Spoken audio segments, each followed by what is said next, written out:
berjumpa walaupun melalui virtual, tetapi paling tidak pada siang hari ini kita bersama-sama belajar untuk mengasah keahlian kita masing-masing, memberikan kesempatan kita untuk lebih maju, memberi kesempatan pada pikiran kita untuk menambah pengalaman dan pengetahuan, dan saya yakin jam-jam seperti ini adalah jam-jam yang sangat rentan, sangat berat sekali untuk tetap berdiri tegak, karena biasa habis makan siang, cuaca mendukung, hawanya menjadi mengantuk, itu hal yang wajar. Tetapi harapan saya pada siang hari ini, karena saya juga baru pertama kali mengisi dan mungkin sebagian pun juga belum mengenal saya karena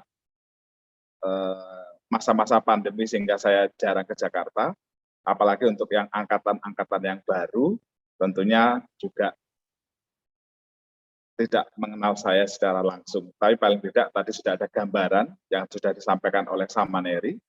Semoga menjadi suatu pemahaman dan awal pengenalan untuk kita. Selamat kepada semuanya yang telah menjalankan kehidupan sebagai seorang pabajita, walaupun hanya sementara, tetapi latihan ini menjadi sebuah dasar atau paling tidak bibit untuk kehidupan yang akan datang. Pada siang hari ini, saya akan menyampaikan materi berkaitan dengan konsep dasar komunikasi untuk tenaga pendidik yang handal. Kenapa saya ambil tema komunikasi untuk tenaga pendidik yang handal? Karena mau tidak mau, suka atau tidak suka, ke depannya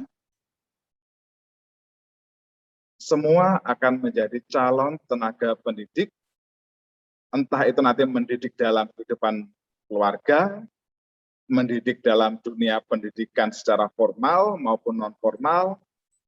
Itu penting, komunikasi yang baik, komunikasi yang lancar untuk menyampaikan pesan yang akan disampaikan.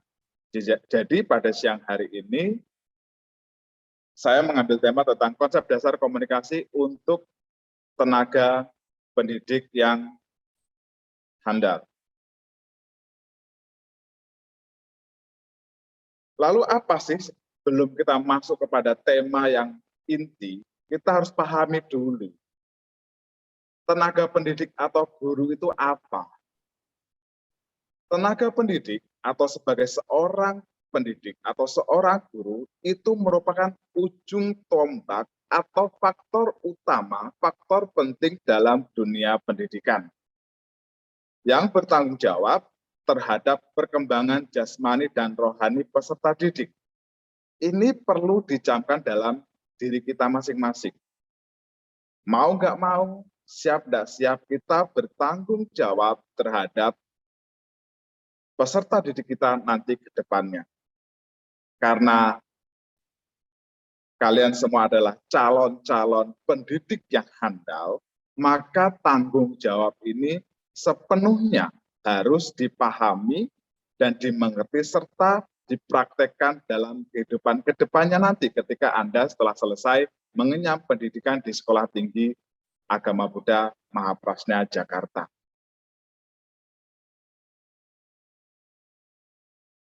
Terutama seorang guru memiliki tanggung jawab untuk mendewasakan peserta didiknya dan menjadikan peserta didiknya paham akan ilmu pengetahuan, sosial, moralitas yang baik, etika, dan lain sebagainya. Ini merupakan tanggung jawab dari seorang tenaga pendidik atau seorang guru. Guru atau tenaga pendidik juga merupakan figur sebagai seorang mentor, seorang motivator yang bisa mengukir masa depan untuk peserta didiknya.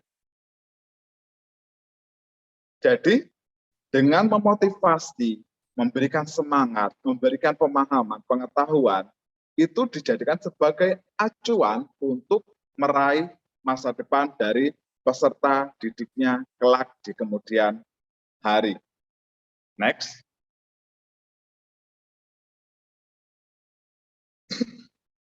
Tugas pokok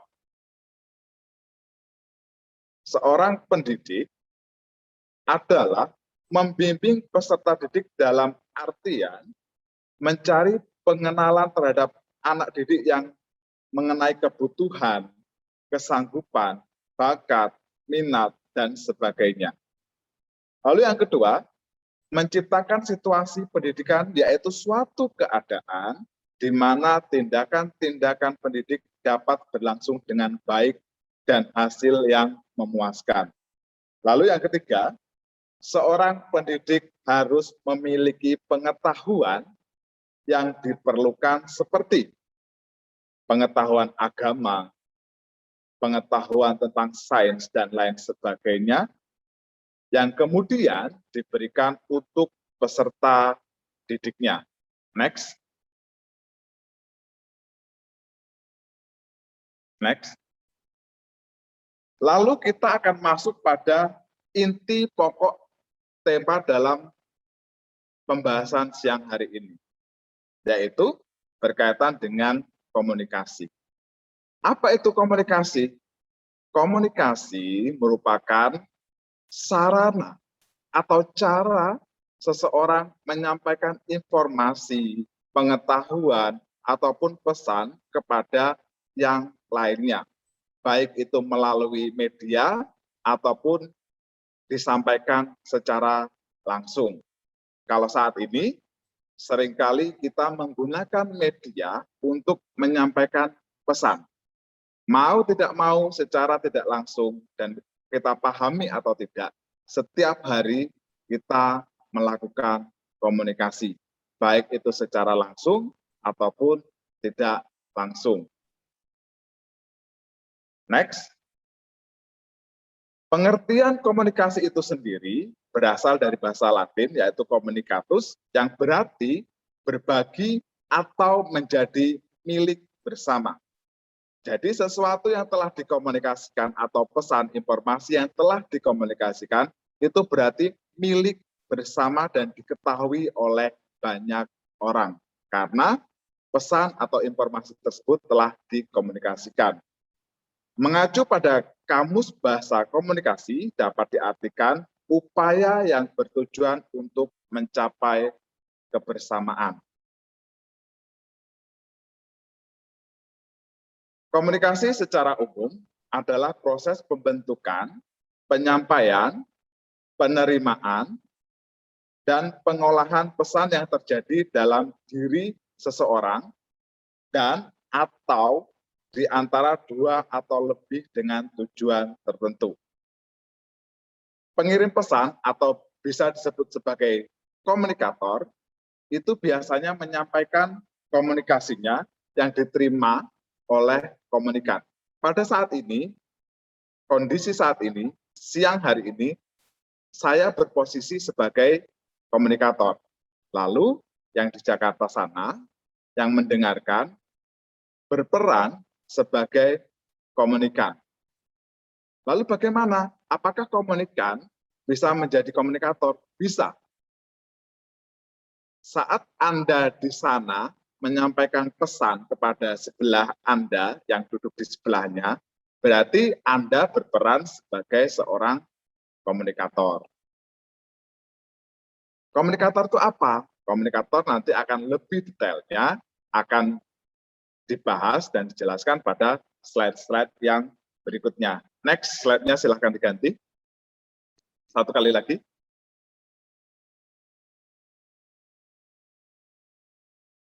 Ini lebih kepada teori-teori atau penemu-penemu tentang teori komunikasi yang menjelaskan, yang pertama teori dari Harold Laswell, komunikasi pada dasarnya merupakan suatu proses yang menjelaskan siapa, mengatakan apa, dengan saluran apa, kepada siapa, dan dengan akibat apa, atau hasilnya apa. Ini menurut Laswell. Lalu menurut River, komunikasi adalah seluruh prosedur melalui pikiran seseorang dapat mempengaruhi pikiran orang lain. Menurut Royce, komunikasi adalah suatu proses yang menghubungkan satu bagian dengan bagian lainnya dalam kehidupan. Next. Secara umum, gambaran komunikasi dapat diartikan seperti yang di kolom, meliputi proses, upaya yang disengaja, menuntut kerjasama, bisa juga bersifat simbolis, dan juga bersifat transaksional, dan yang terakhir menembus faktor ruang dan waktu. Karena ketika membahas komunikasi, tidak lagi mengenal ruang dan waktu. Seperti saat ini, saya posisinya ada di Jawa Tengah, tepatnya di wilayah Solo, saya bisa menyampaikan pesan ataupun informasi dan pengetahuan pada semuanya yang ada di Jakarta. Berarti komunikasi di sini sudah tidak mengenal ruang dan waktu lagi.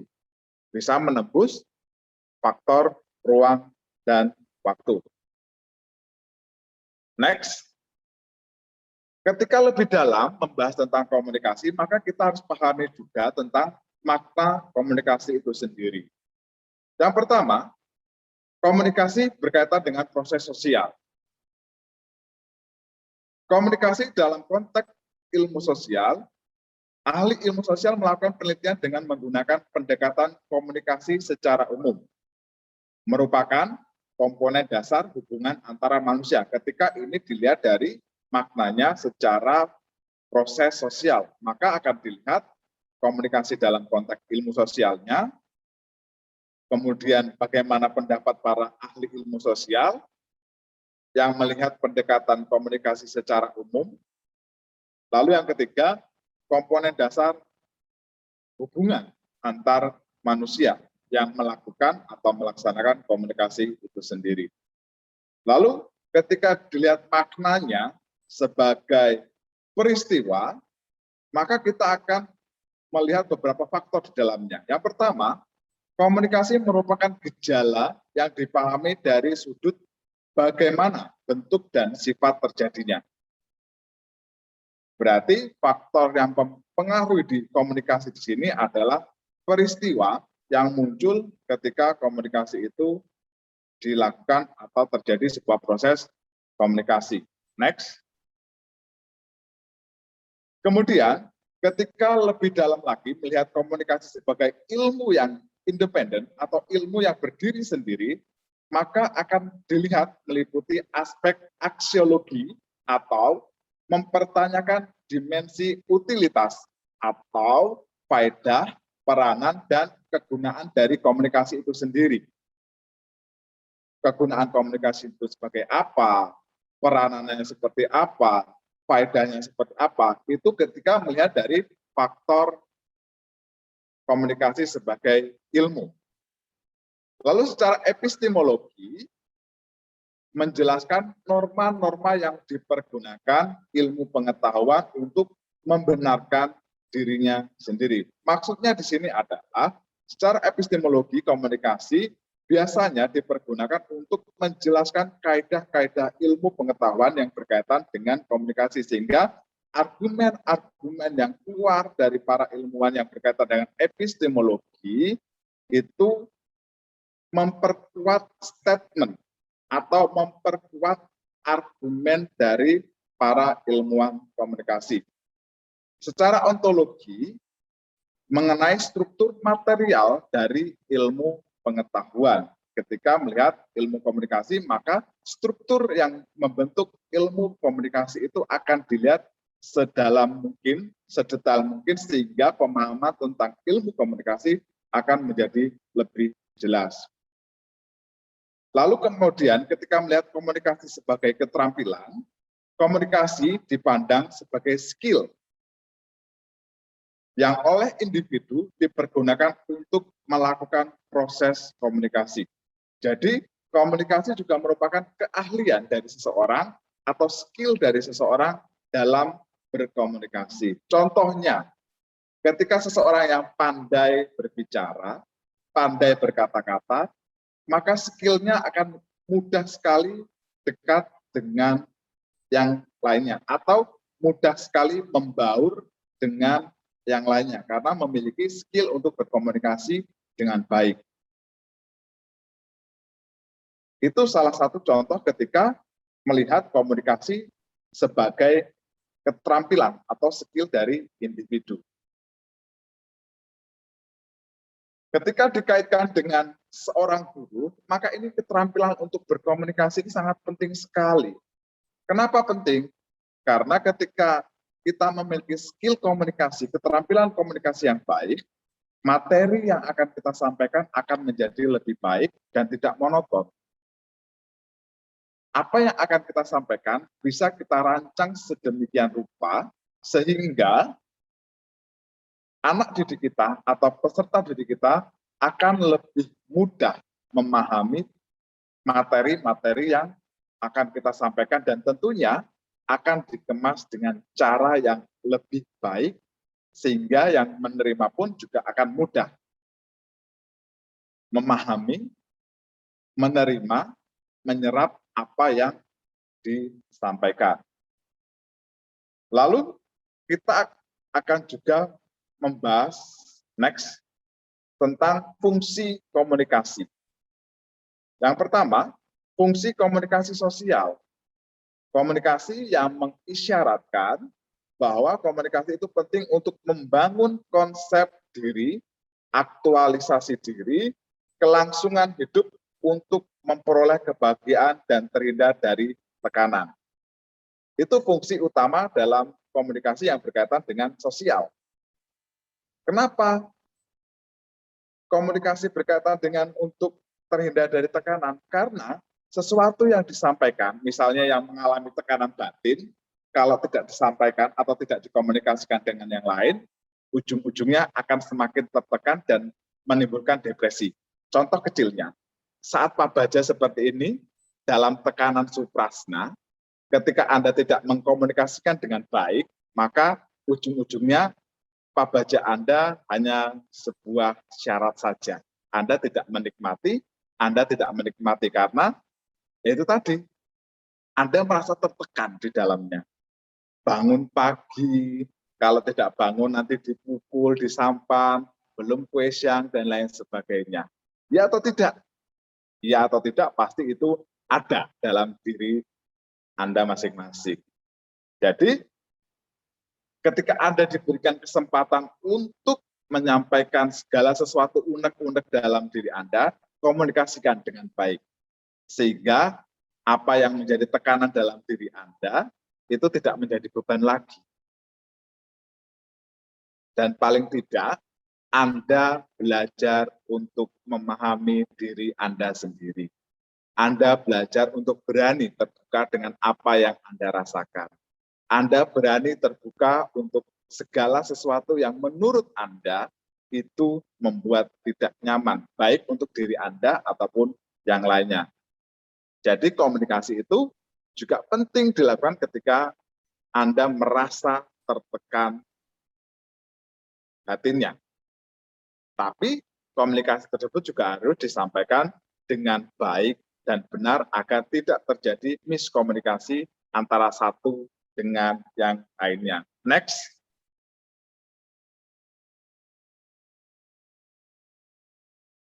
Yang kedua, fungsi komunikasi ekspresif. Berhubungan dengan komunikasi sosial yang dilakukan diri sendiri maupun kelompok, yang dijadikan instrumen untuk menyampaikan perasaan-perasaan atau emosi melalui pesan nonverbal, seperti kalau yang nonverbal ini berkaitan dengan hal-hal yang mungkin lebih arahnya adalah kode, simbol, tanda, itu yang disebut dengan sesuatu yang Anda munculkan. Kalau verbal itu bisa ekspresinya langsung bisa dinyatakan, tapi ketika nonverbal biasanya kelihatan wajahnya muram. Mungkin ketika kita bertatap muka secara langsung, mungkin saat ini saya bisa melihat wajah-wajah Anda yang kurang semangat karena enak-enaknya jam istirahat siang harus dibangunkan dan harus mengikuti kelas. Ini akan nampak sekali komunikasi nonverbal Anda. Ketika Anda mungkin kalau orang Jawa bilang songgowang atau membunyikan jari-jari, itu adalah salah satu bentuk komunikasi Anda yang bisa menyatakan bahwa Anda jenuh, Anda sudah bosan, Anda lelah, Anda capek. Itu bisa nampak sekali ketika bisa berhadapan secara langsung. Kalau saat ini, karena gambar Anda itu cukup kecil-kecil dan saya tidak terlalu nampak wajah-wajahnya, jadi tidak bisa terlihat secara langsung. Tapi mudah-mudahan tidak ada ekspresi-ekspresi yang non-verbal yang Anda munculkan sebagai wujud dari Anda merasa bosan, Anda merasa jenuh. Mudah-mudahan seperti itu ya. Mungkin nanti ketika ada yang memberikan pertanyaan, boleh di zoom satu persatu ya wajahnya, biar saya juga bisa mengenal lebih jauh lagi. Paling tidak ketika saya nanti ke Jakarta, bisa langsung, oh ini ketika pas Pak Baja ngantuk, atau oh ini pas Pak Baja tidur, seperti itu. Next.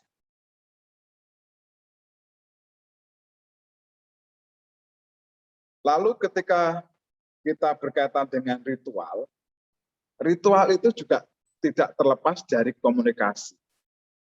Ketika fungsi komunikasi ritual akan melihat bagaimana komunikasi yang dilakukan secara berkelompok atau kolektif, seperti yang dilakukan para antropolog ataupun para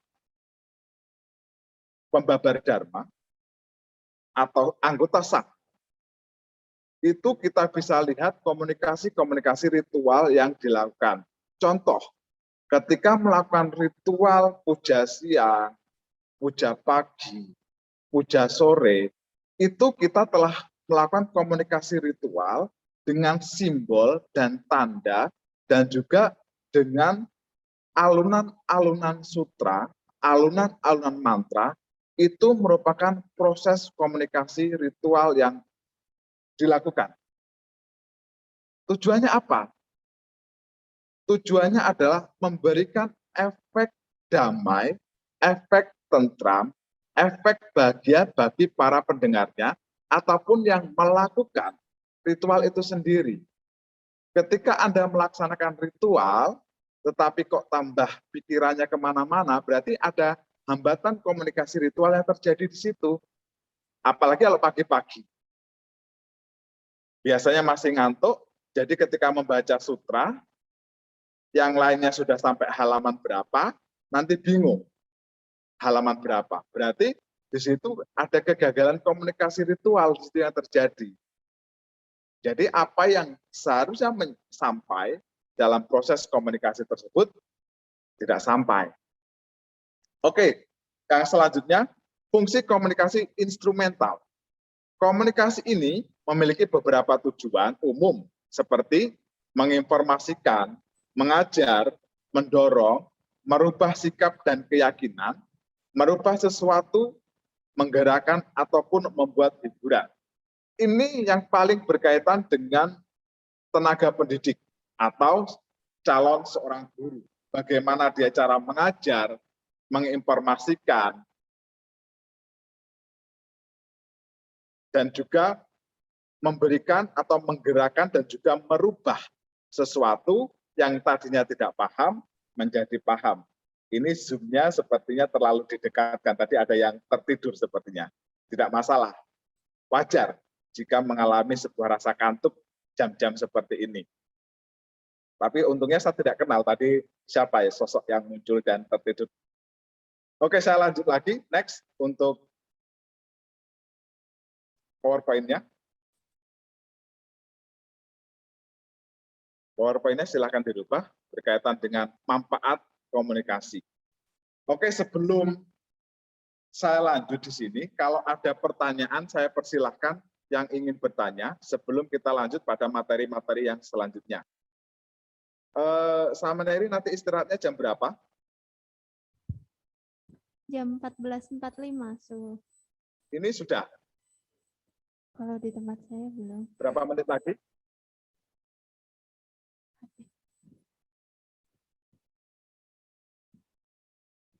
Oke, sambil menunggu pertanyaan, saya persilakan untuk mempersiapkan pertanyaan-pertanyaan dari apa yang setelah saya sampaikan sebelum kita masuk ke materi yang selanjutnya.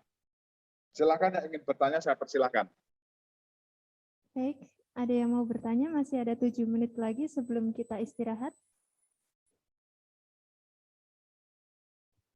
Samanera? Samaneri? Tosika mana? Ini semua sama neri atau ada atau silani?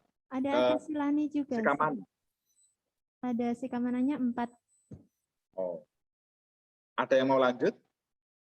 Kami tahu ada. Semoga lanjut semua ya. Amitofo. Oke, silakan dipersiapkan pertanyaannya. Baik, ada yang mau bertanya? Seperti masih belum ada suhu. Oke, kalau belum ada, saya lanjut sebentar untuk tambahan materinya sebelum masuk jam jeda untuk istirahat ya. Baik, suhu. Baik, selanjutnya kita akan membahas tentang manfaat dari komunikasi. Yang pertama, manfaatnya adalah proses belajar, di mana orang belajar itu harus mengalami proses komunikasi sehingga menjadi paham, menjadi tahu, menjadi mengerti tentang ilmu-ilmu yang dibagikan ataupun informasi-informasi yang diterima. Itu termasuk dalam proses belajar. Yang kedua, kesadaran diri. Yang ketiga, interaksi dengan lingkungan. Apa yang dimaksud dengan interaksi dengan lingkungan? Kita mengenal akan alam sekitar, kita mengenal lingkungan sekitar, tentunya itu dari hasil dari proses komunikasi. Lalu, membangun konsep diri. Anda memiliki kepribadian, memiliki karakter masing-masing, itu terjadi karena proses dari komunikasi yang pada akhirnya akan membangun konsep dalam diri Anda. Lalu yang kelima berkaitan dengan eksistensi diri, lalu yang keenam berkaitan dengan kelangsungan hidup, yang ketujuh memperoleh kebahagiaan, yang kedelapan terhindar dari tekanan dan ketegangan. Next.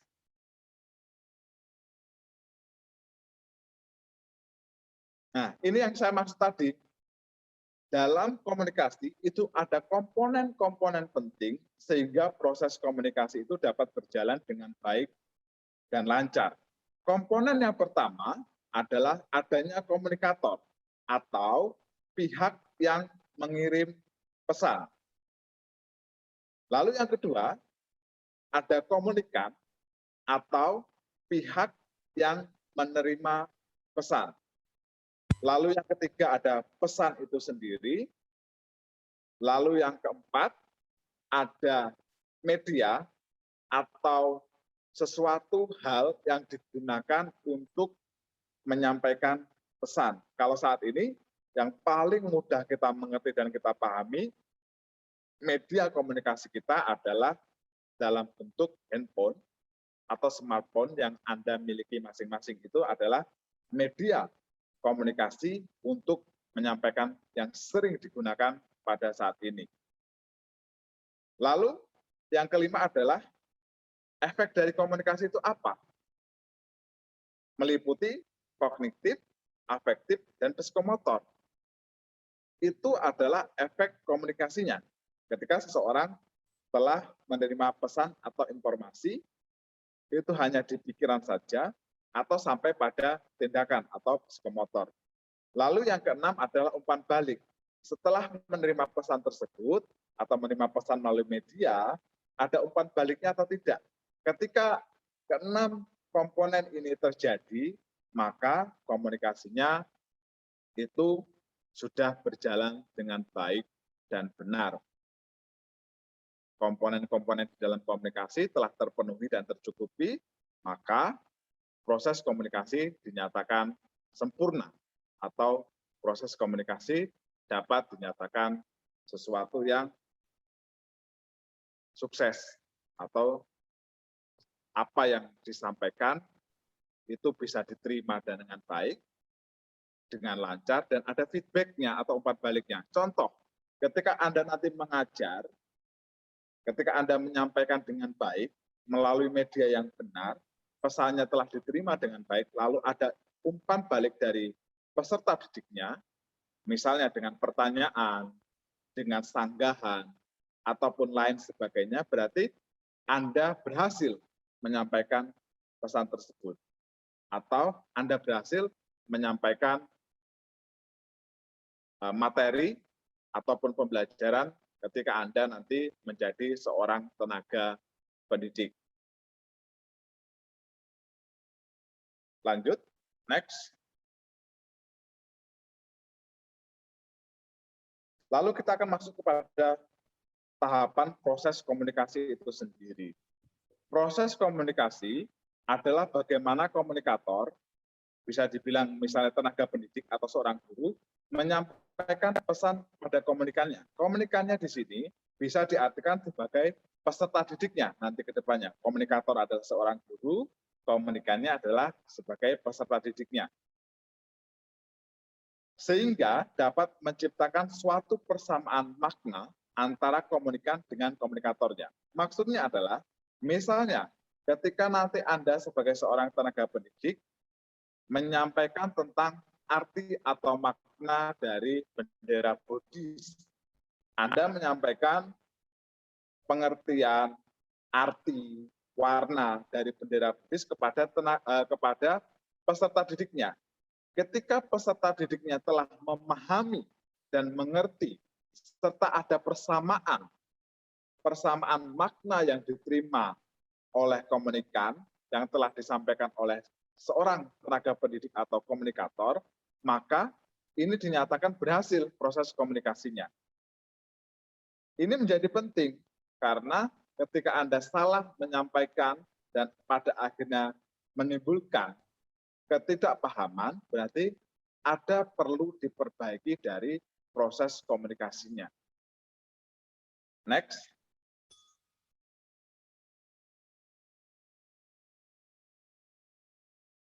Next, perlu dipencet lagi.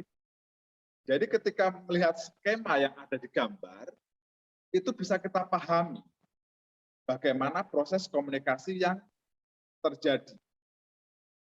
Ketika Anda telah mengikuti alur ini dengan baik, dan ada feedback yang diberikan dari seorang komunikan, maka itu dinyatakan berhasil proses komunikasinya. Tapi ketika Anda lihat secara seksama, di situ ada yang dimaksud dengan gangguan. Gangguan ini seringkali yang bisa mengaburkan dari pesan yang akan Anda sampaikan. Untuk gangguan-gangguan yang ada dalam proses komunikasi, nanti akan dijelaskan lebih detail lagi. Paling tidak, Anda sudah pahami alur dari komunikasi yang ada di skema atau gambar yang muncul di layar. Jadi seorang komunikator itu menyampaikan pesannya itu masih dalam encoding. Encoding ini seperti bungkusan pemikiran atau konsep, atau misalnya di sini adalah encodingnya berkaitan dengan bendera Buddhis. Komunikan ini masih meraba-raba, bendera Buddhis itu seperti apa. Lalu kemudian Anda menggunakan saluran atau media.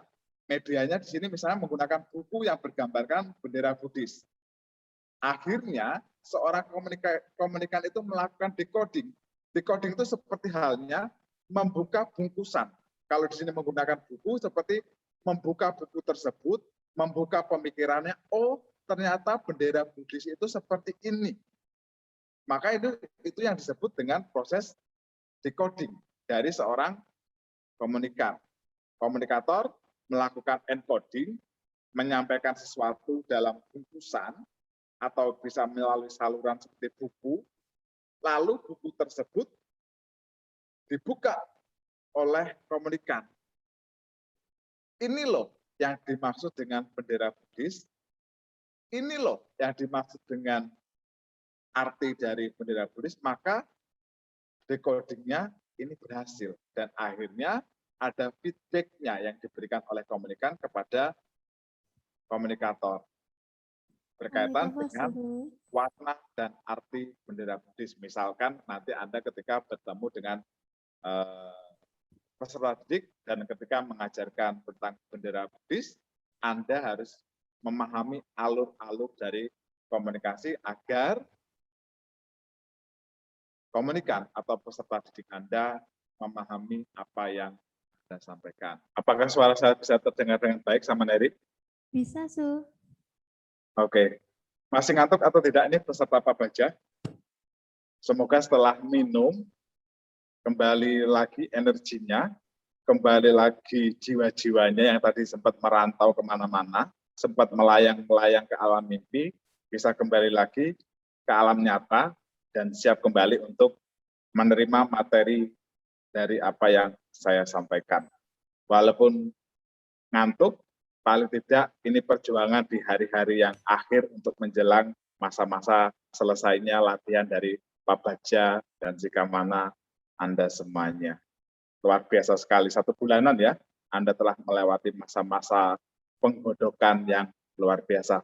Baik, kita akan masuk lagi ke materi, tapi sebelumnya seperti yang disampaikan sebelumnya tadi, yang ingin bertanya, saya silakan bertanya berkaitan dengan apa yang saya sampaikan, atau bertanya tentang hal lain. Kalau untuk hal lain, nanti mungkin setelah sesi materi selesai, baru boleh proses tanya-jawab yang di luar materi yang saya sampaikan. Tetapi untuk pertama ini, sesi yang pertama untuk tanya-jawab ini, saya persilakan untuk berkaitan dengan materi-materi yang saya sampaikan pada siang hari ini. Saya persilakan untuk yang bertanya, saya persilakan. Silakan.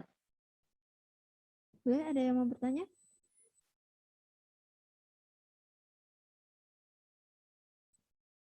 Samanera?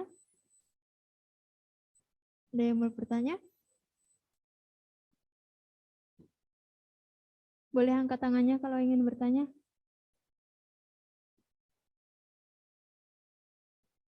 Sepertinya belum ada, Su.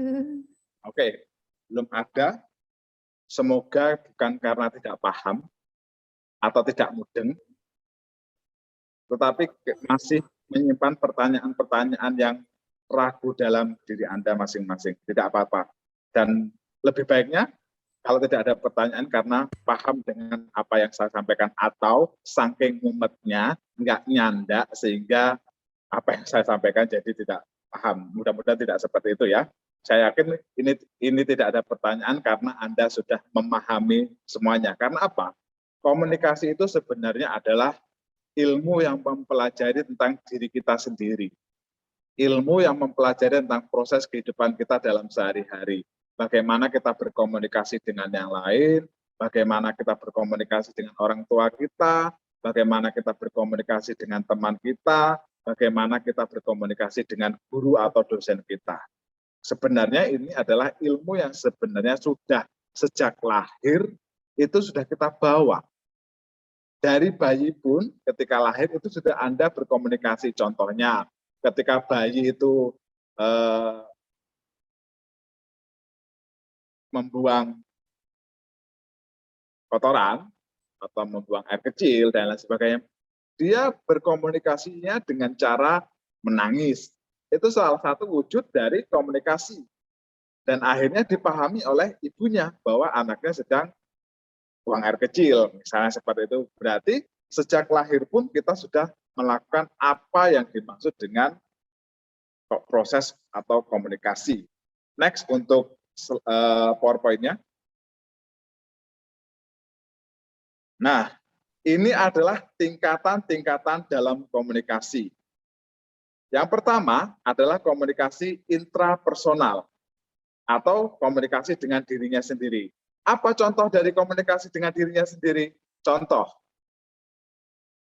ketika Anda sedang bercermin atau Anda sedang bermeditasi, itu Anda melakukan yang namanya komunikasi intrapersonal atau komunikasi dengan diri Anda sendiri. Secara tidak langsung, dalam kehidupan sehari-hari, Anda tentunya sering bercermin. Melihat wajah Anda berkata, wah, ternyata saya cantik juga ya. Wah, ternyata saya ganteng juga ya. Wah, ternyata badan saya cukup bagus, dan lain sebagainya. Atau seringkali kita lihat di film-film yang cermin ajaib misalnya. Cermin ajaib, katakan siapa yang paling ganteng di dunia ini. Itu salah satu contoh dari komunikasi intrapersonal atau komunikasi dengan diri Anda sendiri. Atau ketika Anda proses meditasi, ketika Anda melihat ke dalam diri Anda memahami diri Anda sendiri, itu namanya adalah komunikasi intrapersonal atau komunikasi dengan diri Anda sendiri. Lalu bagaimana pertanyaannya ketika Anda melihat orang yang mengalami gangguan mental atau gangguan jiwa? Maka dia asik pada tingkatan atau level komunikasi intrapersonal. Maka tidak heran ketika Anda di jalan, Anda melihat orang yang memiliki gangguan mental berbicara sendiri karena dimensinya mereka ada di tingkatan komunikasi intrapersonal.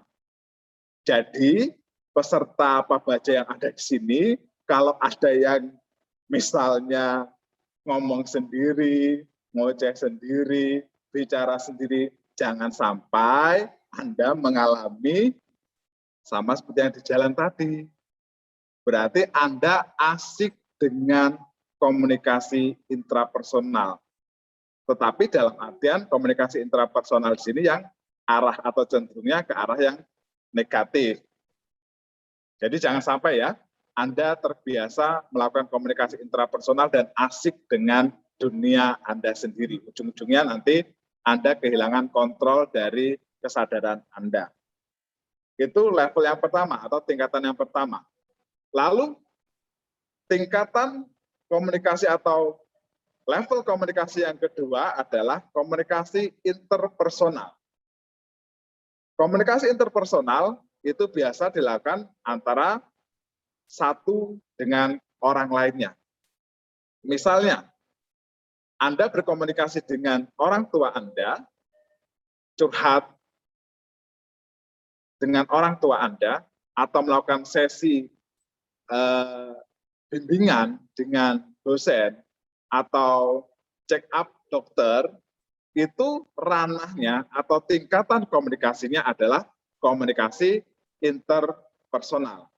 Atau lebih jelasnya lagi atau yang paling mudah Anda pahami ketika Anda berkomunikasi dengan misalnya yang sudah punya pacar, tapi saat ini tidak boleh dulu ya karena sedang Pabaja, yang punya pacar, ketika Anda berkomunikasi dengan pacar Anda, ini ranahnya atau level komunikasinya adalah level komunikasi interpersonal, face to face. Bisa kalau yang tidak face to face bisa melalui HP atau melalui smartphone, WA dan lain sebagainya. Jadi ranahnya adalah komunikasi interpersonal. Lalu meningkat kepada tingkatan komunikasi yang selanjutnya adalah komunikasi publik, di mana komunikator menyampaikan komunikasinya atau informasinya kepada dua orang atau lebih, itu dimaksud dengan komunikasi publik. Kalau komunikasi massa, itu lingkupnya akan lebih luas lagi. Lingkupnya lebih luas lagi, dan massa biasanya itu meliputi tidak hanya homogen, tapi heterogen, bermacam-macam latar belakangnya. Lalu komunikasi kelompok, misalnya kelompok himpunan Badan Eksekutif Mahasiswa Maprasna bertemu dengan Nalanda dan lain sebagainya, berarti terjadi komunikasi antar kelompok. Lalu yang lebih besar lagi, itu nanti muncul komunikasi organisasi, misalnya organisasi politik, organisasi kemahasiswaan yang lebih besar lagi lingkupnya, misalnya organisasi kemahasiswaan yang lingkupnya Jakarta, Tangerang, dan lain sebagainya bertemu, maka itu disebut dengan komunikasi yang tingkatannya adalah komunikasi organisasi. Jadi ada interpersonal, intrapersonal, interpersonal, publik, massa, kelompok, organisasi. Ini memiliki level dan tingkatan komunikasi yang masing-masing, yang didasari dari intrapersonal dulu, atau komunikasi dengan dirinya sendiri, atau komunikasi pribadi. Nah, seperti ini contohnya. Komunikasi intrapersonal itu adalah komunikasi, next, untuk PowerPoint-nya silakan diganti.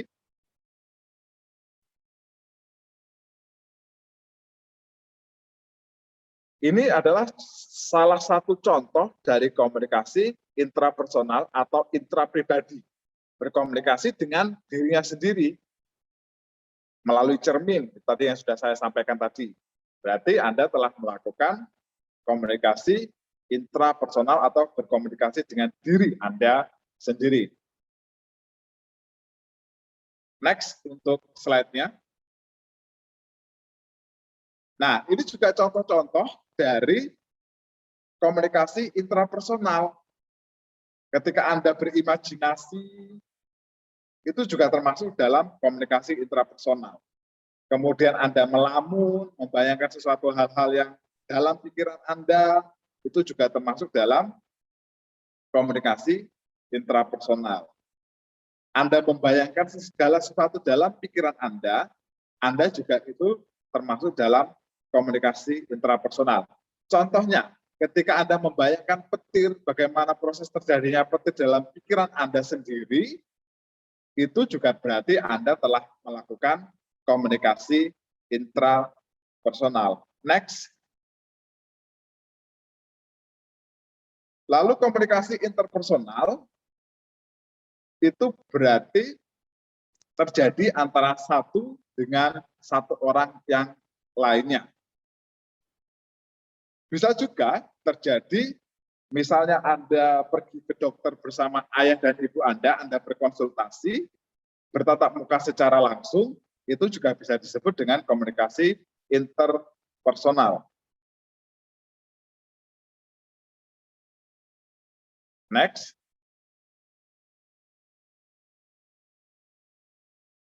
Ini contoh-contohnya. Menurut sifatnya, komunikasi interpersonal dibedakan menjadi yang pertama adalah komunikasi diadik atau diadik communication. Komunikasi antara dua orang dalam situasi tatap muka. Itu yang dimaksud dengan komunikasi diadik atau diadik communication. Seperti Anda konsultasi ke dokter, Anda melakukan check up kesehatan, itu termasuk diadik communication atau komunikasi secara langsung dengan tatap muka. Next. Nah, kalau berhadapan dengan dua orang atau lebih, bisa juga tiga orang, ini namanya komunikasi triadik.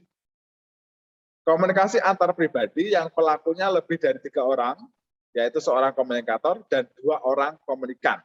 Berarti ada tiga orang yang terlibat dalam proses komunikasi tersebut. Misalnya, suami istri sedang melakukan konsultasi check up ke dokter, itu berarti triadik. Atau ketika Anda menjadi seorang tenaga pendidik, Anda memanggil siswa Anda, dua orang, berarti Anda melakukan triadik communication. Bimbingan, pencerahan, bimbingan konseling kepada dua peserta didik. Berarti Anda komunikasi interpersonalnya jadi communication yang terjadi pada saat Anda melaksanakan bimbingan atau melakukan bimbingan kepada siswa-siswi Anda. Next. Lalu ketika melihat perilaku dalam komunikasi interpersonal, itu ada yang pertama akan muncul perilaku spontan. Perilaku berdasar desakan emosi dan dilakukan spontan tanpa sensor serta revisi secara kognisi. Misalnya, Anda kaget melihat sesuatu, maka komunikasi spontan yang muncul ketika Anda melihat segala hal tersebut. Misalnya, Anda ketika berkomunikasi dengan teman Anda, tiba-tiba Anda merasa tersinggung, maka ekspresi yang muncul itu secara spontan. Itu tidak melalui revisi ataupun unsur-unsur yang filter terlebih dahulu. Karena ekspresi yang muncul saat itu adalah ekspresi yang spontan. Karena Anda sedang mengobrol asik, tiba-tiba teman Anda mengeluarkan kata-kata yang mungkin menyinggung Anda, maka ekspresi yang muncul itu adalah lebih cenderung ke arah yang spontan. Lalu yang kedua, perilaku menurut kebiasaan. Biasanya ketika kita berkomunikasi, kita akan melihat kebiasaan dari masing-masing teman yang kita ajak bicara dan akan kita pahami, misalnya logat bahasanya, gestur tubuhnya, mimik wajahnya, itu akan menjadi sebuah kebiasaan yang bisa kita lihat dari kebiasaan-kebiasaan terdahulu sebelum bertemu dengan kita. Yang paling kelihatan dan paling kentara adalah ketika melihat bahasanya. Oh, ini dari Pati. Oh, ini dari Jepara. Oh, ini dari Lampung. Oh, ini dari Temanggung. Maka akan memiliki dialek-dialek khusus yang akhirnya kita bisa pahami. Oh, ini ternyata dialek dari Temanggung dan lain sebagainya. Lalu kemudian yang ketiga, perilaku sadar. Perilaku yang dipilih berdasarkan situasi yang ada. Biasanya ini sudah lebih pada menyaring apa yang diterima. Maksudnya, ketika Anda berkomunikasi dengan yang lain, Anda sudah paham, Anda sudah teliti, Anda sudah mengerti, sehingga Anda menyaring dengan sadar informasi atau pesan yang Anda terima. Lalu yang ketiga berkaitan dengan komunikasi massa. Komunikasi melalui media massa modern yang meliputi surat kabar, siaran radio, televisi, dan sosial media. Ini yang dimaksud dengan next untuk PowerPoint-nya. Jadi komunikasi massa, komunikasi melalui media massa modern yang meliputi surat kabar, siaran radio, televisi, dan sosial media. Next. Karakteristik komunikasi massa meliputi bersifat umum, heterogen, menimbulkan keserempakan atau kesamaan dari aspek penerima atau seorang komunikan yang menerima pesan, lalu hubungan komunikator bersifat non-pribadi. Kenapa bersifat non-pribadi? Karena cakupannya itu lebih luas. Jadi perlu dipahami, komunikan di sini bersifat heterogen atau tidak sama. Jadi hubungan komunikator dengan komunikannya bersifat tidak pribadi. Next. Sampai kepada komunikasi kelompok. Oke, yang keempat adalah komunikasi kelompok. Komunikasi yang berlangsung antara seorang komunikator dengan sekelompok orang yang jumlahnya lebih dari 2 orang. Itu dimaksud dengan komunikasi kelompok. Next. Kelompok di sini bisa menjadi kelompok kecil, kelompok besar. Kelompok kecil adalah kelompok yang kognisi komunikan dan prosesnya berlangsung secara dialogis, atau umpan baliknya bisa langsung secara verbal. Lalu komunikasi kelompok besar adalah komunikasi yang ditujukan kepada efeksi komunikan, yang efeksinya dalam artian ini adalah berkaitan dengan hatinya atau perasaannya, dan prosesnya berlangsung secara linier. Komunikannya atau penerima pesannya bersifat heterogen. Nah, ini contoh-contoh dari next untuk PowerPoint-nya. Ini adalah contoh-contoh dari komunikasi kelompok yang terjadi. Misalnya kalian membentuk kelompok ikatan mahasiswa, kelompok belajar, atau kelompok kelas, berarti ini adalah macam-macam dari komunikasi kelompok kecil. Next. Nah, kalau seperti ini penyuluhan, seperti ini yang sifatnya komunikasinya heterogen, maka ini komunikasi dalam artian kelompok yang lebih besar. Bisa dilihat komunikannya itu heterogen, bermacam-macam. Ada bapak-bapak, ibu-ibu, mungkin ada remaja, ada anak-anak di situ. Jadi komunikannya lebih cenderung berbeda atau heterogen. Next. Komunikasi organisasi. Komunikasi antar manusia yang terjadi dalam organisasi atau arus pesan dalam suatu jaringan yang sifatnya hubungannya saling bergabung satu sama lainnya. Jadi dalam organisasi itu sifatnya adalah jaringan yang di mana ada sub organisasi yang ada di dalamnya. Next. Ketika lebih dalam lagi melihat komunikasi dalam organisasi, itu ada dua macam sifatnya. Yang pertama, arusnya itu seperti apa? Arusnya vertikal, komunikasi yang meliputi komunikasi atasan ke bawahan, atau komunikasi bawahan kepada atasan. Ini yang terjadi dalam komunikasi yang terjadi dalam organisasi. Misalnya dalam organisasi BEM misalnya. Organisasi Badan Eksekutif Mahasiswa Sekolah Tinggi Agama Buddha Mahaprasna misalnya. Itu ketika ketua menyampaikan pesan kepada anggotanya, itu berarti sifatnya adalah komunikasi atasan kepada bawahan. Lalu kemudian ketika melihat komunikasi dari bawahan ke atasan, misalnya dari anggota menyampaikan pendapatnya kepada ketua, itu berarti sifatnya adalah komunikasi upward atau komunikasi bawahan ke atasan. Lalu bisa juga yang ketika melihat komunikasi horizontal komunikasi. Dalam organisasi juga tentunya ada yang disebut dengan horizontal komunikasi. Berlangsung dalam kedudukan yang setara. Jadi dalam rapat badan eksekutif mahasiswa, ketika memang tugasnya sama, maka akan setara antara anggota dengan yang lainnya. Tidak ada jarak, tidak ada pemisah, jadi sifatnya adalah setara dan memiliki hak dan kewajiban yang sama. Next.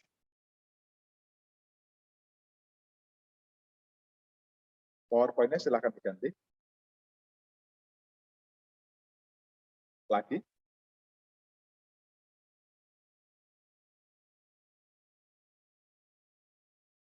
Oke, selanjutnya adalah dimensi komunikasi. Dimensi komunikasi bisa satu arah dan dua arah.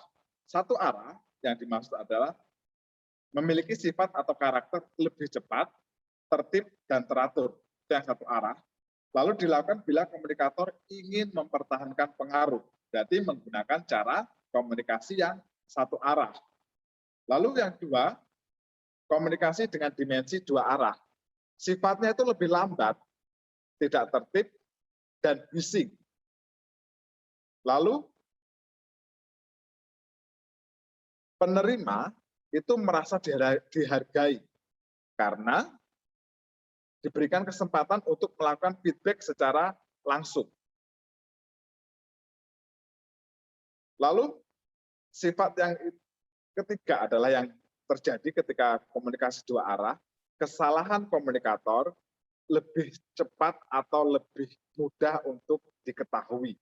Ini kelemahan dari yang ketiga ini adalah kelemahan dari komunikasi dua arah.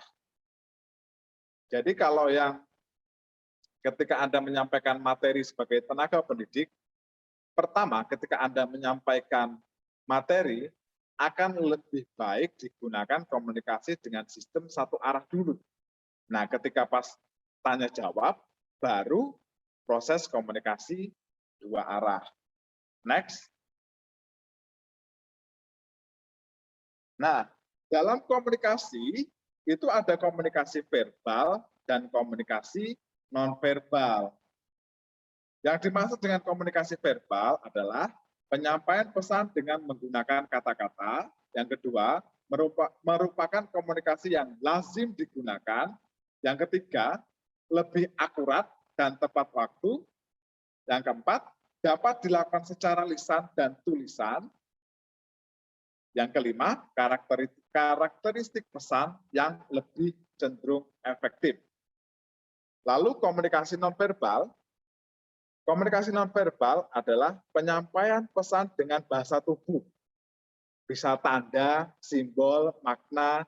Nah, di sini ketika memahami komunikasi nonverbal, Anda akan memahami dan mempelajari berkaitan dengan tanda-tanda yang muncul.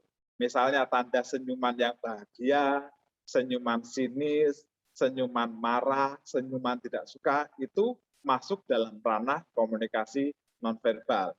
Atau tanda-tanda tangan yang sering Anda gunakan, yang lagi sering muncul di kalangan anak-anak muda ketika foto, menyatakan rasa suka dengan menyatukan antara telunjuk dan ibu jari,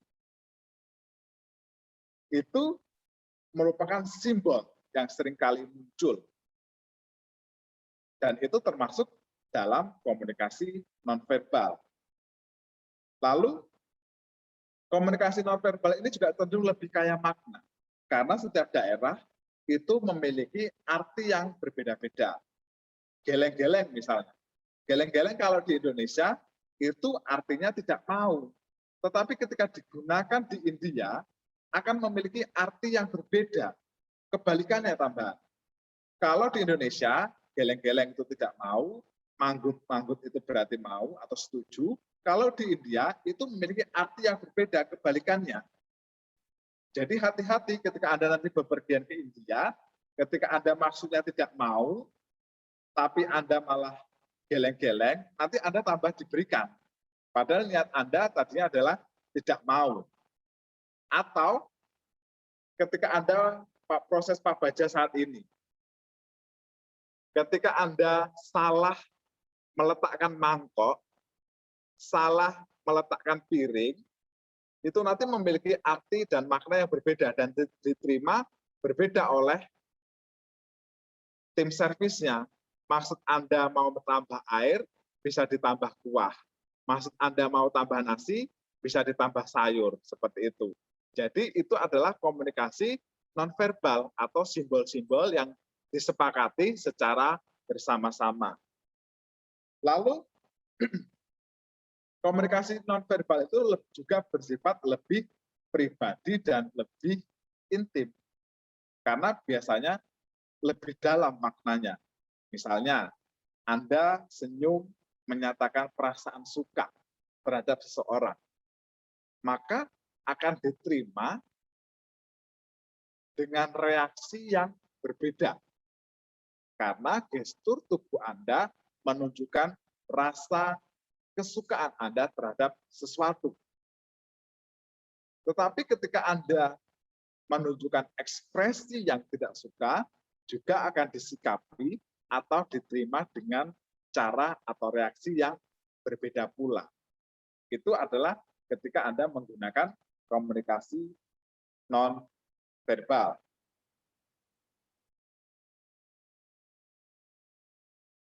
Lanjut, next untuk faktor yang mempengaruhi komunikasi. Ketika Anda menjadi seorang komunikator, kredibilitas Anda itu dipertanyakan. Ketika Anda menjadi seorang tenaga pendidik, maka kredibilitas Anda itu dipertanyakan dan menjadi tanggung jawab Anda untuk bisa menjaganya. Karena dengan kredibilitas, Anda bisa dipercaya, Anda bisa dihargai, Anda bisa diperhatikan, Anda bisa diterima oleh peserta didik Anda ketika Anda memiliki kredibilitas yang baik. Sampai terselip-selip lidah saya untuk menyatakan kredibilitas saja. Jadi, seorang komunikator harus memiliki kredibilitas yang cukup baik, sehingga apa yang disampaikan akan mudah diterima oleh yang lain. Kredibilitas itu meliputi apa saja. Yang pertama, expert. Berarti memang ahli dalam bidangnya. Misalnya nanti Anda menjadi seorang guru, Anda juga harus expert dengan ilmu pengetahuan yang Anda kuasai. Jangan sampai Anda hanya sekedar syarat saja, tanpa Anda pahami apa yang Anda sampaikan. Lalu harus memiliki skill atau keahlian, keterampilan. Memiliki kompetensi yang baik sebagai seorang tenaga pendidik. Expert, skill, kompetensi, lalu yang terakhir adalah kepercayaan, trust. Anda harus dipercaya oleh peserta didik Anda ketika Anda akan menyampaikan apa atau materi yang akan Anda sampaikan. Kalau tidak ada kepercayaan, maka sulit sekali Anda untuk menyampaikan materi atau ilmu pengetahuan terhadap peserta didik Anda. Karena sudah tidak ada lagi unsur kepercayaan. Unsur kepercayaan atau trust itu muncul ketika kredibilitas Anda itu tinggi. Paling tidak, sebagai seorang guru harus bisa menjadi contoh yang baik. Karena guru itu berasal dari digugu dan ditiru. Nah, kalau Anda sendiri tidak menjadi pedoman, tidak menjadi suri teladan, tidak bisa digugu dan ditiru, maka trust tidak akan atau kepercayaan, keyakinan sulit untuk Anda miliki. Jadi, Anda jauh dari yang disebut dengan tenaga pendidik yang handal. Ketika Anda sudah expert, skill-nya luar biasa, kompetensinya juga luar biasa, trust-nya juga dimiliki dengan baik, maka akan mudah untuk menjadi tenaga pendidik yang handal. Ingat, expert, skill, kompetensi, trust yang akan membentuk kredibilitas yang lebih baik, sehingga tenaga pendidik atau Anda akan bisa menjadi seorang tenaga pendidik yang lebih handal dan baik. Next.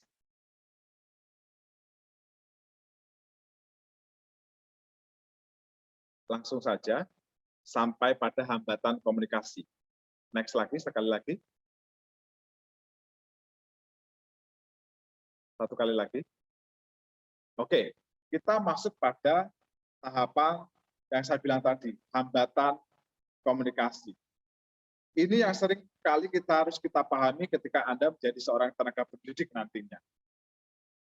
Hambatan ini seringkali membuat materi yang Anda sampaikan tidak berhasil diterima dengan baik oleh peserta didik Anda. Anda harus pahami apa saja yang menjadi hambatan-hambatan dalam komunikasi ketika Anda menjadi seorang tenaga pendidik. Yang pertama, tahap perkembangan. Anda harus sangat-sangat paham tentang tahap perkembangan. Jangan sampai ketika Anda menyampaikan materi berkaitan dengan misalnya untuk kelas 6 SD, Anda sampaikan di kelas 1 SD, atau Anda sampaikan di anak usia dini. Tidak sampai di sini, maka Anda harus perhatikan tahapan perkembangan dari siapa yang Anda ajak lawan bicara atau peserta didik Anda itu levelnya level mana? Level anak-anak, remaja, atau dewasa. Ketika levelnya anak-anak, Anda juga harus menyampaikan pesannya atau menyampaikan materinya sesuai dengan masa perkembangan peserta didik Anda. Lalu selanjutnya yang perlu Anda pahami adalah yang seringkali menjadi hambatan adalah jenis kelamin. Kenapa jenis kelamin ini juga bisa menjadi hambatan dalam komunikasi? Misalnya, maaf, yang PMS misalnya, untuk yang wanita ya, masa-masa PMS, ketika Anda ajak berkomunikasi, maka yang muncul adalah lebih cenderung emosi yang menggebu-gebu. Emosi yang meluap, amarah yang meluap. Jadi lebih baik tidak usah dilanjutkan komunikasinya. Jadi ketika melihat jenis kelamin, Anda juga harus bisa menyesuaikan.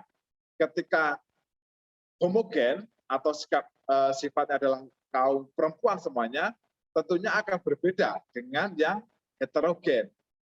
Atau ketika Anda mengajar sekolah minggu, makanya sekolah minggu saat ini banyak sekali yang sudah dipisah-pisahkan per kelas.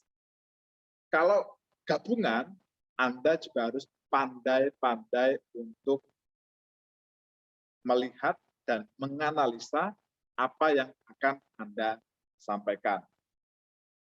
Lalu peran dan hubungan. Apa yang dimaksud di sini? Misalnya, Anda menyampaikan pesan dalam satu keluarga, itu biasanya berbeda dengan kelompok-kelompok keluarga yang lebih dari satu keluarga.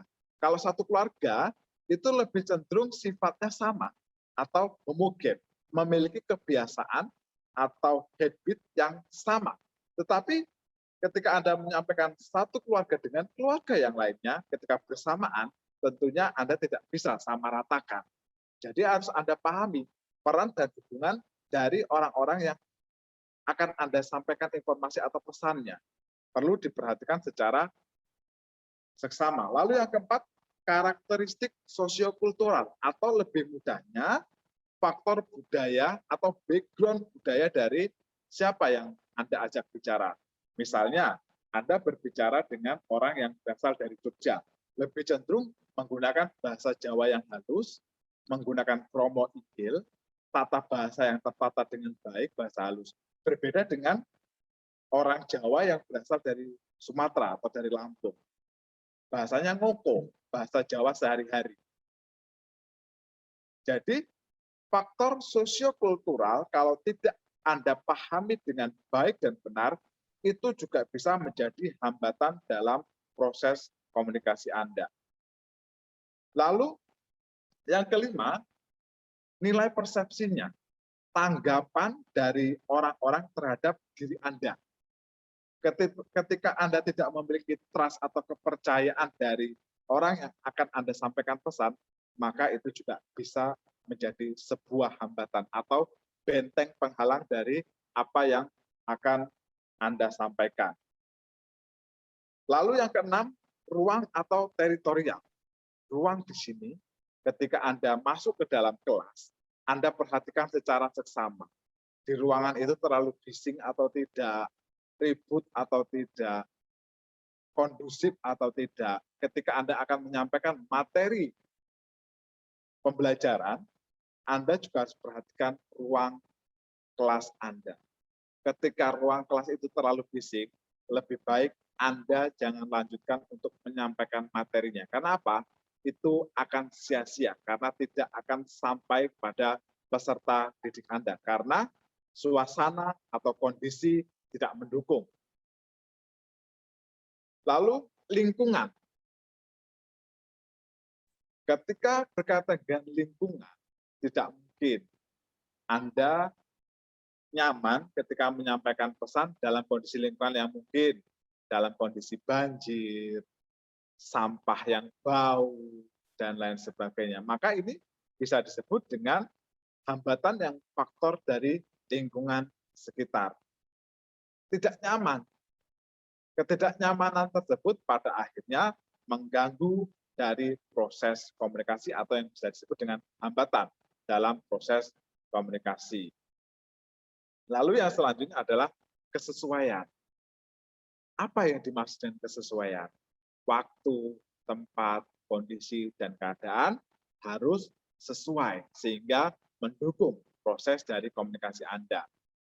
Makanya ketika dalam proses pembelajaran, siswa-siswinya itu ditertibkan terlebih dahulu, disuruh tenang, anteng, meditasi sejenak, untuk siap menerima materi yang akan disampaikan. Berarti kondisi dan lingkungannya sudah sesuai.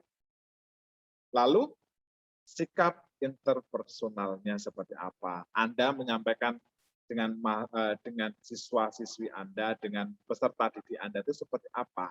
Jadi diperlukan sikap-sikap interpersonal ketika Anda menyampaikan materi pembelajaran yang Anda sampaikan pada peserta didik Anda. Ketika sikap interpersonal itu berjalan dengan baik, maka feedback-nya akan baik pula. Tetapi ketika komunikasi atau proses komunikasi interpersonalnya berjalan secara tidak baik, maka ini bisa menjadi sebuah hambatan dalam proses komunikasi. Jadi pada intinya, apa yang saya sampaikan dari siang tadi, dari jam 2 tadi adalah bagaimana Anda mengkolaborasikan antara ilmu komunikasi dan basic Anda untuk mengajar. Nanti tentunya ketika Anda sudah mulai proses perkuliahan dengan baik, proses perkuliahan dengan yang seperti biasa, maka Anda akan mendapatkan yang disebut dengan micro teaching, metodologi pembelajaran, dan lain sebagainya.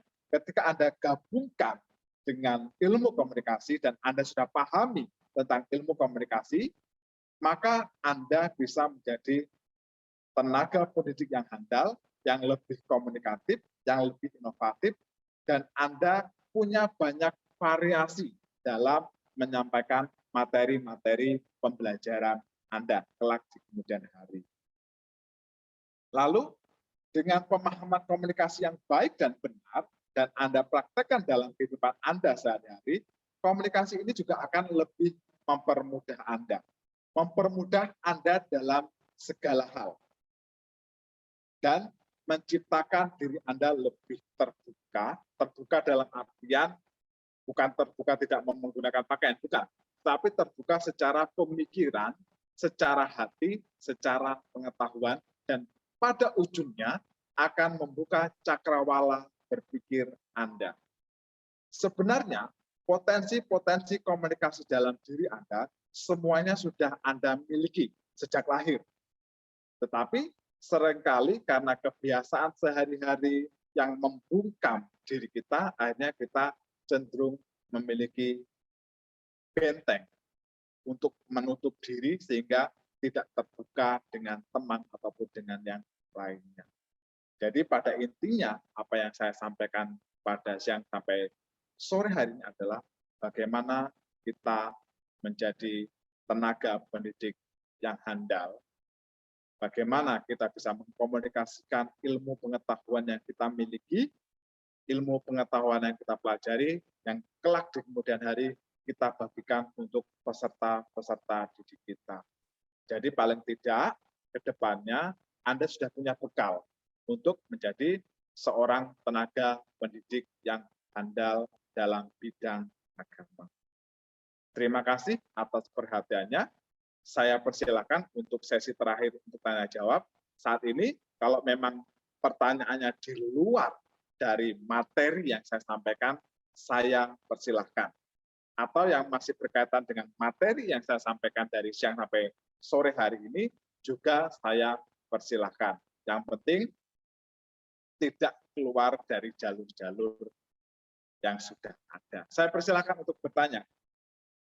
Selamat sore, Amitovosu. Om Topo. Izin bertanya. Perkenalkan, nama saya Yulia Wirianti, nama diksa saya Dharma Chandra, nama mandarinnya Faye, saya dari Lampung, semester 3. Yang Su jelasin tadi kan ada komunikasi interpersonal ya, Su? Iya. Jadi misalnya nih, ada suatu problem gitu. Misalnya saya sebagai seorang pendidik di lingkungan wihara gitu, Su. Iya. Terus ada anak nih gitu kan. Terus si anak ini rajin gitu ke wihara. Terus dari berbagai kegiatan gitu. Belajar juga gitu. Nah, terus tapi suatu ketika si anak ini melakukan penyimpangan di luar kegiatan di wihara gitu, Su. Nah, si kedua kan anak ini punya orang tua gitu, Su. Nah, orang tua ini mungkin sibuk dengan mencari nafkah gitu. Terus nggak open, bahasa Jawanya nggak terlalu open sama anaknya gitu, Su. Si orang tua ini taunya cuman anak saya rajin ke wihara pasti jadi baik gitu, Su. Nah, tapi ketika melakukan penyimpangan si orang tua ini marah-marahnya kepada saya gitu sebagai pendidik yang di wihara begitu, Su. Jadi bagaimana sikap kita sebagai pendidik ini menyampaikan komunikasi biar nggak salah paham gitu, Su. Terima kasih. Oke, pertanyaan yang luar biasa sekali. Tadi dari Yulia, kalau tidak salah dengar saya Yulia dari semester 3 ya. Oke, kalau berkaitan dengan kasus demikian, yang paling penting adalah tugas Anda sudah Anda laksanakan dengan baik dan benar. Itu paling pertama. Anda tidak keluar dari jalur sebagai pendidik sekolah minggu. Anda sudah pakemnya sudah Anda lakukan, Anda sesuai dengan standar tenaga pendidik sekolah minggu, itu sudah Anda lakukan. Yang kedua yang perlu Anda lakukan adalah Anda melakukan persuasi, pendekatan, atau bimbingan, atau melakukan komunikasi interpersonal dengan peserta didik Anda secara khusus.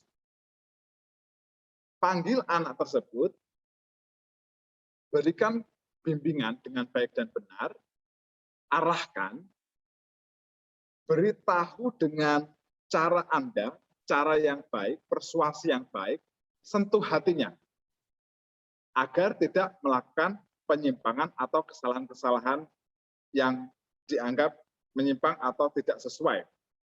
Lalu yang langkah selanjutnya, Anda duduk bersama dengan kedua orang tua dan peserta didik Anda. Duduk bersama, jelaskan kronologinya, bagaimana alurnya, sehingga kedua orang tua tersebut paham apa yang telah terjadi pada anaknya, sehingga tidak menjatuhkan atau tidak mengkambing hitamkan pada tenaga pendidik, khususnya guru sekolah minggu. Karena guru sekolah minggu itu kan ketemu cuma seminggu sekali. Sehari-harinya lebih banyak bersama dengan kedua orang tuanya. Jadi kalau ada kesempatan, panggil anak tersebut, beri persuasi yang baik, lihat perkembangannya. Kalau belum ada perkembangan yang signifikan atau ada perubahan, panggil kedua orang tuanya, ajak bicara bersama berkaitan dengan perkembangan peserta didik Anda. Lakukan komunikasi interpersonal dengan baik, langkah-langkahnya seperti tadi, panggil dulu anaknya, lalu kalau tidak ada perkembangan atau tidak ada perubahan, lalu panggil kedua orang tuanya, berikan bimbingan, arahan, dan juga bicarakan bersama dengan kedua orang tua agar menemukan titik solusi yang baik. Sehingga solusi itu tidak hanya berasal dari satu pihak, tapi semua pihak itu menjalankan dan memahami solusi tersebut. Begitu kira-kira jawaban dari saya. Ada pertanyaan lain, saya persilahkan. Sebelumnya selamat sore, Namo Buddhaya dulu. Namo Buddhaya. Saya Lalita Kalyaniti, nama Diksa Dharma Samadana, asal dari Tangerang. Iya. Pertanyaannya nggak terlalu berbobot sih, cuma menurut saya perlu nanya. Kadang saya tuh suka gabut atau suka stres itu ngomongnya sama hewan, Su. Itu tuh masuk ke tingkatan apa ya, Su? Apa ke ngomong sama diri sendiri atau gimana, Su? Itu aja. Bisa diulang tadi, sehari-harinya bagaimana gabut itu bagaimana? Maksudnya ulang lagi. Gabut tuh kayak apa ya? Asik dengan dunia sendiri. Enggak, Su, bingung mau ngapain, bosen. Oh, kayak istilahnya mager begitu ya? Ya, terus jadi ngomongnya sama hewan tuh masuk ke tingkatan ngomong sendiri atau sama apa gitu, Su? Oh, bukan.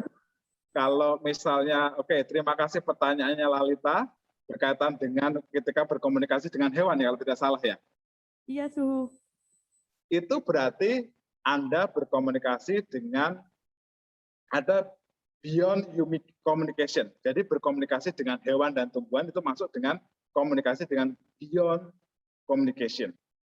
Atau berkomunikasi dengan lingkungan. Environmental communication. Jadi lingkungan itu termasuk ya tumbuhan, ya hewan.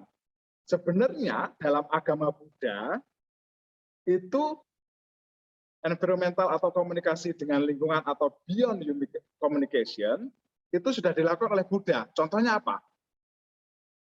Contohnya ketika Buddha setelah mencapai penerangan sempurna, Buddha memberikan penghormatan kepada pohon bodhi dengan mengelilingi pohon bodhi tersebut sebanyak 7 kali kalau tidak salah. Nah itu berarti Buddha pun telah memberikan contoh berkomunikasi dengan lingkungan atau beyond human communication. Jadi ketika Mbak Lalita tadi, Samaneri Dharma siapa tadi saya tidak terlalu jelas tadi. Nah, itu berarti Anda melakukan komunikasi beyond communication atau berkomunikasi dengan alam sekitar. Itu berarti bukan berarti tidak masuk ranahnya kepada komunikasi intrapersonal atau komunikasi secara pribadi. Karena kalau pribadi tadi kan misalnya melamun, menghayal, ketika meditasi atau ketika bercermin itu masuk dalam ranah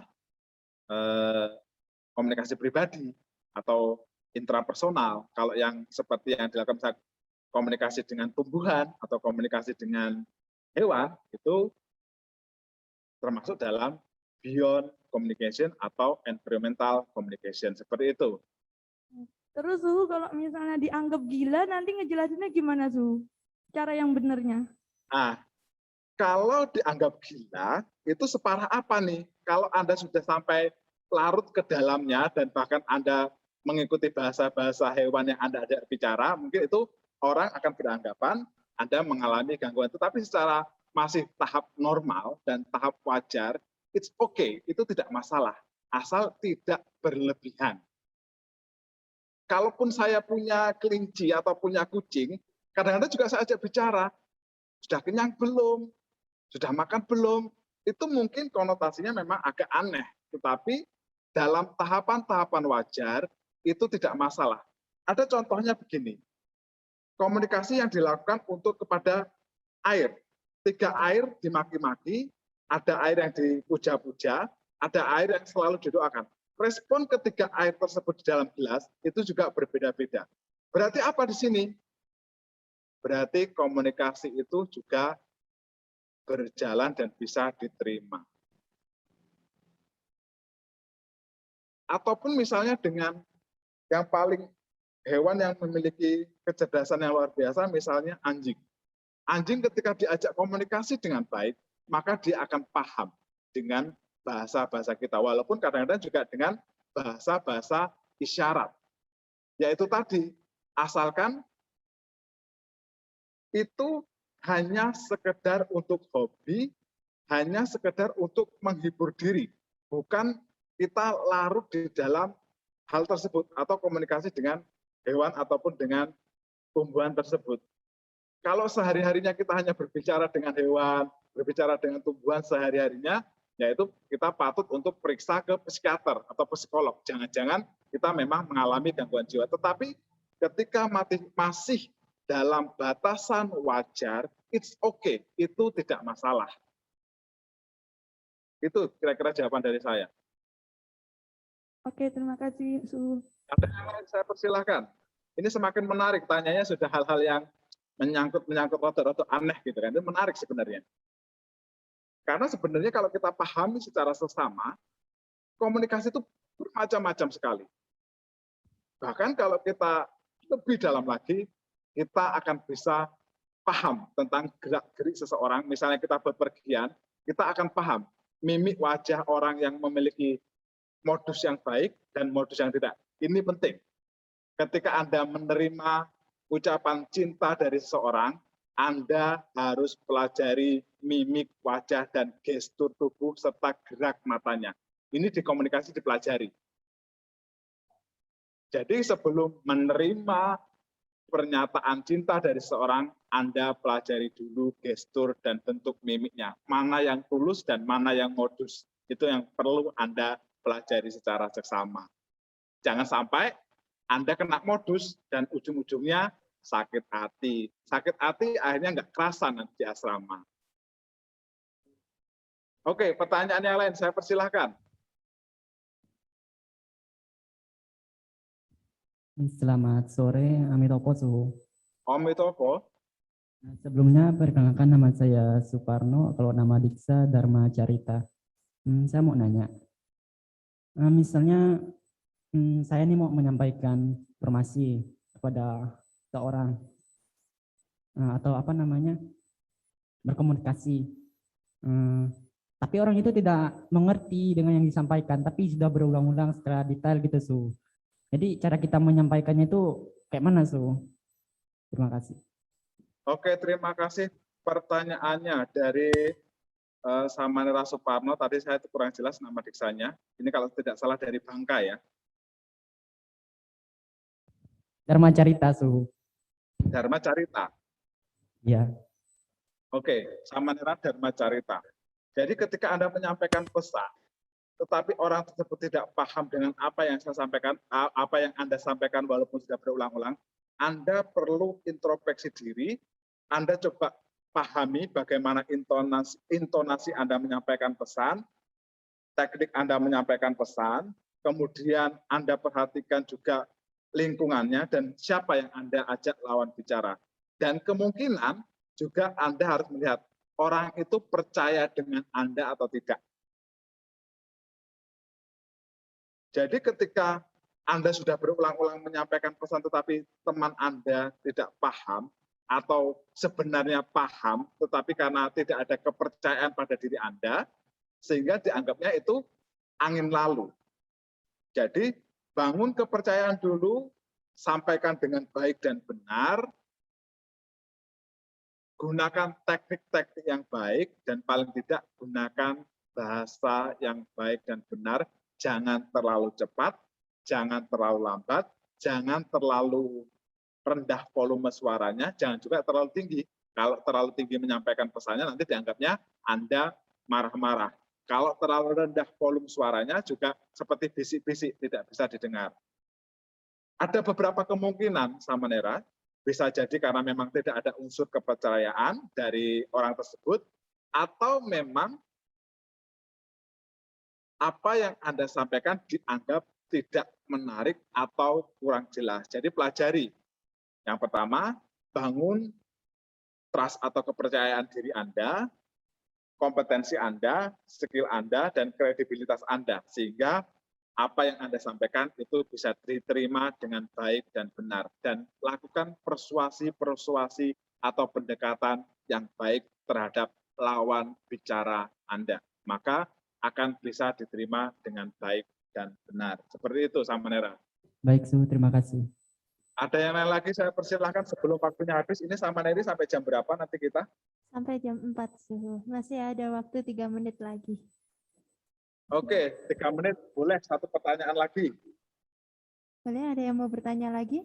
Sepertinya sudah tidak ada yang mau Baik, bertanya kalau lagi. sudah tidak ada, sebelum kita akhiri sesi materi pada siang sampai sore hari ini, saya ucapkan terima kasih atas kesempatan yang telah diberikan. Pada intinya, kita bersama-sama dalam proses belajar untuk lebih baik lagi. Jika ada pertanyaan-pertanyaan, boleh disampaikan kepada saya melalui akun media sosial saya, ataupun WhatsApp saya yang mungkin sudah memiliki nomor saya. Tadi juga sudah tertera di biografi saya, silakan ditanyakan berkaitan dengan apa yang saya sampaikan atau hal-hal yang kurang jelas. Intinya, pertemuan kita pada siang sampai sore hari ini adalah untuk menciptakan bagaimana kita menjadi pribadi sebagai calon tenaga pendidik yang handal untuk dikelak kemudian hari. Karena mau tidak mau, tugas kita adalah ikut mencerdaskan bangsa. Bagaimana kita mau mencerdaskan bangsa kalau diri kita sendiri tidak cerdas, baik secara akhlak, moral, ataupun ilmu pengetahuan. Intinya, cerdaskan diri kita dulu, perbaiki diri kita dulu, maka kita akan menjadi tenaga pendidik yang lebih handal di kelak kemudian hari. Sukses selalu untuk kita semua, tetap teguh dalam pendirian, jaga kesehatan, dan tetap semangat untuk praktek dharma dalam kehidupan sehari-hari. Sampai jumpa, semoga ada jodoh karma baik sehingga kita bisa bertemu secara langsung, bertatap muka secara langsung dalam kondisi sehat tanpa kurang suatu apapun, dan semoga ada kesempatan baik itu dan saya bisa memberikan materi atau pembelajaran secara langsung kepada kalian semuanya. Terima kasih. Waktu dan tempat saya kembalikan kepada Samaneri. Selamat sore, Namo Buddhaya. Namo Buddhaya.